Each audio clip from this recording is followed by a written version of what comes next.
Now, I'm going to take a slightly different tack from my colleagues because for me, it's very hard to convey the anger felt not just by hundreds of thousands of people, but by millions at the mess that the water companies have made over the past 30 years. And I say mess because that's what the public has had to deal with. It's about sewage-filled seawater, about dirty beaches, about polluted rivers, chalk stream ecosystems completely destroyed, and sometimes even E. coli in our water supply. And of course, for shareholders and employees, water companies have been amazingly efficient at siphoning off money for them. But this week, the public is fighting back. I'm going to focus on Thames Water, not least because last week I had a letter from them demanding £19 extra per month on my bill to pay for the work that they should have been doing over the past decades and haven't done. But my anger with them predates that by quite a long way. Now, Thames Water has £17 billion worth of debt and is at the centre of a public backlash against Britain's privatised water industry, which of course it created monopolies so customers have no choice, and who have increasingly polluted our environment with sewage amid justified accusations that profit has been prioritised over the environment. Now, Windrush Against Sewage Pollution is one of 34 Clean River groups involved in a legal challenge in the High Court this week in an attempt to push for temporary nationalisation of Thames Water.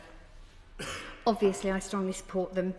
In court, the campaign groups will argue that Thames Water should be put into a government-handled special administration, and the court hearing will decide whether to approve the £3 billion in emergency funding that Thames Water has been allowed so far. The judge will hear campaigners argue that the emergency loan will be far too costly for customers, and I would add, why should we pay twice for goods and services that we haven't had? And again, let's remember, Thames Water has a debt of £17 billion already. The High Court judge will also hear from Britain's biggest water supplier and groups of rival creditors on Monday before deciding whether to approve the rescue of this close-to-bankrupt company. Without the debt lifeline, Thames Water has said it could run out of cash by March, and last month Thames was granted government approval to seek the £3 billion cash loan, which the troubled company said was crucial to ensure it had enough money to stave off temporary nationalisation. Clean River campaigners led by Charlie Maynard, the Witney Liberal Democrat MP, have made a written submission to the court. The case is closing today with a decision in mid-March. Charlie Maynard, whose constituency has been at the centre of mounting anger over raw sewage pollution being pumped into the river Windrush, is backed by other MPs in the water company region and by 28 parish councils. Maynard said in the submission that he was opposed to the restructuring plan in the interests of the company's 16 million customers and argued that servicing the emergency fund would not be financially sustainable in the mid or long term for the company, and it did not make appropriate provision for the company to fulfil its legal obligations to provide water and sewerage services and not to pollute rivers, because ultimately customers will be forced to pay for the emergency loan, which comes with a 9.75% interest rate. Absolutely staggering. So Thames Water has said it was confident its plan would succeed as it had the backing of creditors holding more than 90% of its secured debt, despite opposition from a group of much lower-ranked creditors.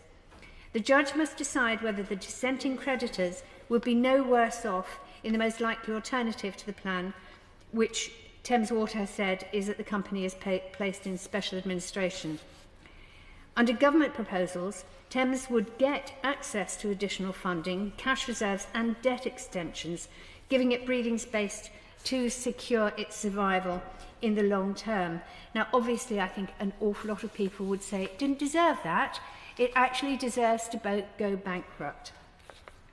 Evidence provided to the court by Dieter Helm, a professor of economic policy at Oxford University, said that Thames had failed on the capital maintenance of its assets and had profit maximised by gearing up its balance sheet at the outer limits of what was sustainable. Thames used the balance sheet to mortgage the assets and pay out the proceeds in special dividends and other benefits to shareholders, Helm added, and then only today, another Thames Water fail. Bottled water is being delivered to homes in part of Surrey after residents have been left without water. Supply problems in the area are said to have been caused by multiple bursts on the same pipe. People in that area may have low pressure or no water, Thames Water has said, and in its latest update it said, "We remain on site, working to fix the pipe that's been damaged during the bursts." I mean, really, a quite sort of, considerate statement to its customers who are actually quite used to it failing them completely. But it has promised that additional supplies of bottled water are available. Now, there is no doubt that they did this damage, absolutely no doubt. And so presumably they have to pay to clean it up, in which case the money that they pay in fines really has to go to the clean-up. It isn't possible to repair all the damage to nature and to people because ecosystems have been destroyed. And I really hope the Noble Lady and the Minister could explain to the Treasury just how annoyed millions of people are that this has not yet happened. And so I very much support the whole idea of the Restoration Fund, and I hope that this government goes against it. Goes for it. Thank you.